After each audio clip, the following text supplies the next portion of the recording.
around us. They can be grouped in different ways based on properties such as size,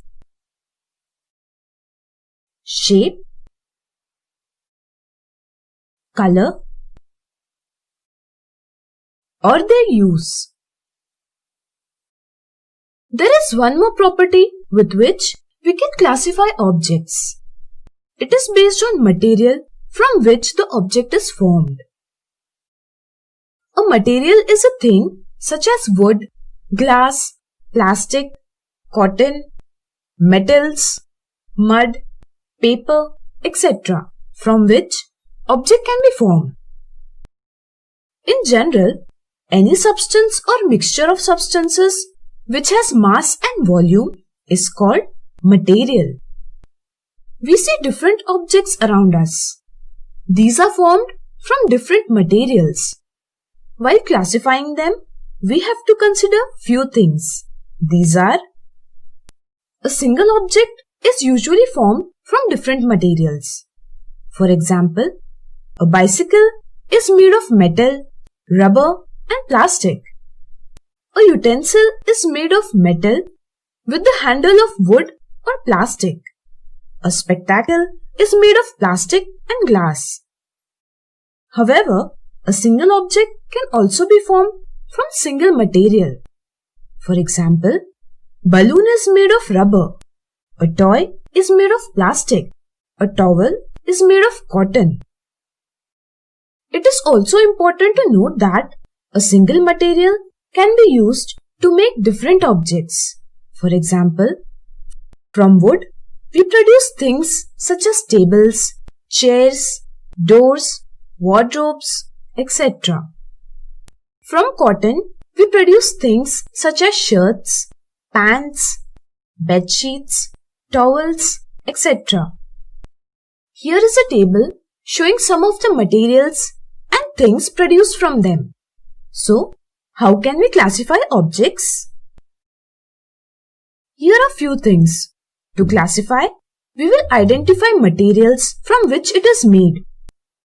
So, these are the things which are made of plastic, these are made of wood, and these are the things which are made from combination of more than one material. To test your knowledge, here is a question. Find the odd man out from the given example.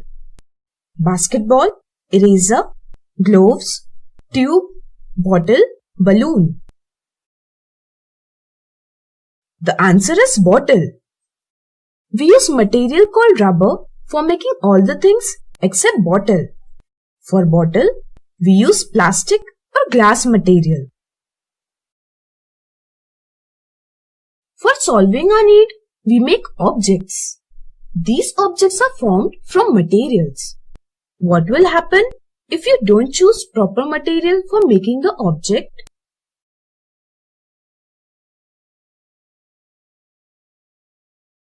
Definitely, you don't want to be in such a situation.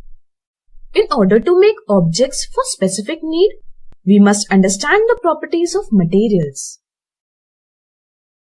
We will discuss these properties in this video. Appearance. It gives idea about the visual look of the material. If a material appears shiny, then we say that it have a property called luster. Usually, metals have luster. If you don't see luster on metal, try to rub the metal with sandpaper. You will see the metallic luster. Other materials did not have luster. If you touch some objects, they appear either smooth or rough. The roughness is due to bumps on the surface. Similarly, some objects are hard while others are soft. With the term hardness, we mean that the material does not allow to change its shape. It does not allow anything to go into it or scratch over it. It does not break easily. If a material changes its shape, allows scratching over it, or break easily, then such material is soft material. State. Basically, materials exist in three states: solid, liquid, and gas. Those which have fixed shape and volume are solids. Those which have fixed volume but does not have fixed shape are liquids. And those which neither have fixed shape nor fixed volume are gases. Solubility. When we mix some materials such as sugar, salt, lemon juice, vinegar, etc. in water, then they completely disappears in it. That is, they get completely dissolved in water. We say that material is soluble in water. Other materials such as sand, chalk powder, coconut oil, kerosene, etc. does not disappear in water, and thus these are insoluble in water. Ability to float. Some materials such as wood, plastic, rubber, etc. have ability to stay on the surface of water. We say that these materials can float on water. There are other materials such as metals, sand, stone, etc. which when dropped in water goes at the bottom. That means these materials does not float on water. Transparency. Some materials such as glass, water, etc. allows us to look through them completely. Such materials are called transparent materials. Some materials such as wood, mud, sand does not allow us to look through them. These are called opaque materials. There are some materials, for example, trace paper, oily paper, etc., which allows us to look through them only partially. Such materials are called translucent materials. Magnetic properties. Some materials get attracted towards magnet. These are magnetic materials. For example, iron, nickel, and cobalt. Others which does not get attracted towards magnet are non-magnetic material. For example, plastic, wood, paper, glass, etc. Conduction of heat. Some materials allow heat to flow through them. For example, all metals are good conductors of heat. Other materials which does not allow heat to pass through them are bad conductors, that is, insulators of heat. For example, wood, plastic, cotton, glass, etc. Electricity. Some materials allow electricity to pass through them. These are called conductors. For example, all metals, salt solution, etc. Other materials which does not allow electricity to pass through them are insulators. For example, wood, plastic, glass, cotton, oil, distilled water, etc. We can use any property to classify the material. For example, here are some materials and we need to classify them according to electrical conduction. Can we do that? Yes, the answer is like this.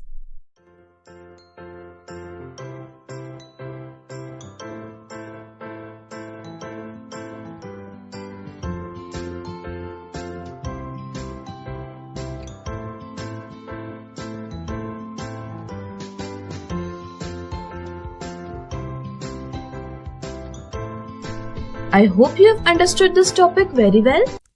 We learned 4 properties of metals in our earlier video. Can you name them for me? Metallic luster, malleability, ductility, and that they are hard. These were the 4 properties, right? Can you think of some more properties of metals? Metal utensils are used for cooking, aren't they? Why do you think they're used for this purpose? Which energy do we need to cook food? Heat energy. Correct. We need heat energy to cook food, and metal utensils are good conductors of heat.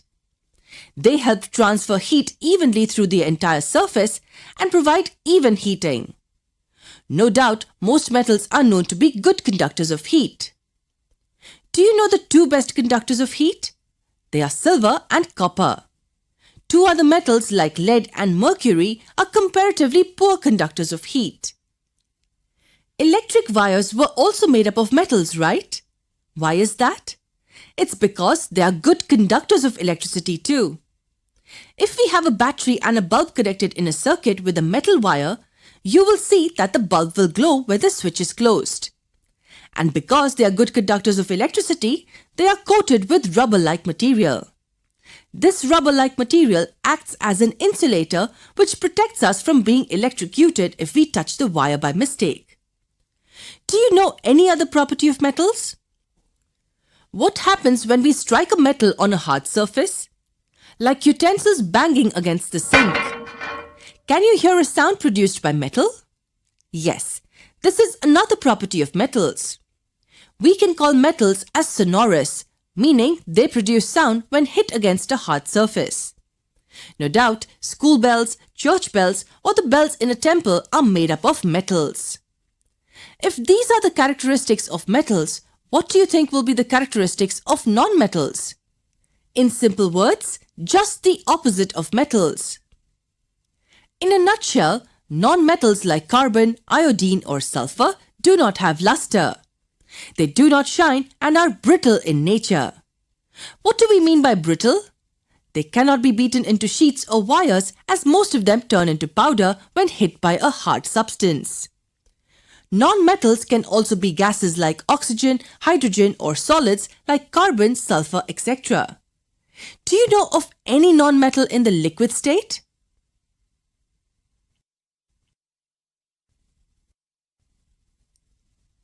Bromine is the only non-metal which is in the liquid state.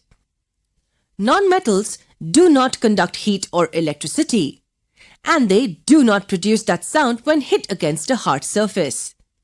This means that they do not have the property of sonority. So isn't it easy and simple to differentiate between metals and non-metals only on the basis of their physical properties? Wait. But mercury is a metal in liquid state at room temperature and bromine is a non-metal in a liquid state at room temperature. How do we differentiate between the two based on physical properties? We can say that all metals are solids at room temperature except mercury and all non-metals are either solid or gaseous except bromine. Well, this is not it. There are a few more exceptions that break the physical appearance norms of metals and non-metals.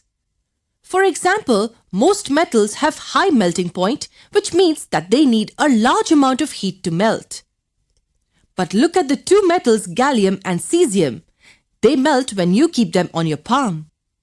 We must say then that these two metals have a very low melting point. Look at another exception in non-metals. Iodine, for example, is a non-metal, but it has a property of the metals. Can you point out which property I'm talking about? Correct, the luster. Iodine has shine or luster, which is technically the property of metals. Take another example, carbon, for instance. What is carbon? Is it a metal or non-metal? Yes, carbon is a non-metal, but look at diamond or graphite. They all come from carbon. They are known as allotropes. The different forms in which carbon can exist are called its allotropes. Let us look at the allotrope diamond of carbon. It is known as the hardest substance and has an extremely high melting point and boiling point. Aren't these the properties of metals? But it is surprising that diamond is an allotrope of carbon, which is non-metal. Diamond too is a non-metal which strongly exhibits the properties of metals. Now that we know of so many exceptions, do you think it's easy to differentiate between metals and non-metals based on their physical properties? I doubt that, but don't worry. There is another way out of this.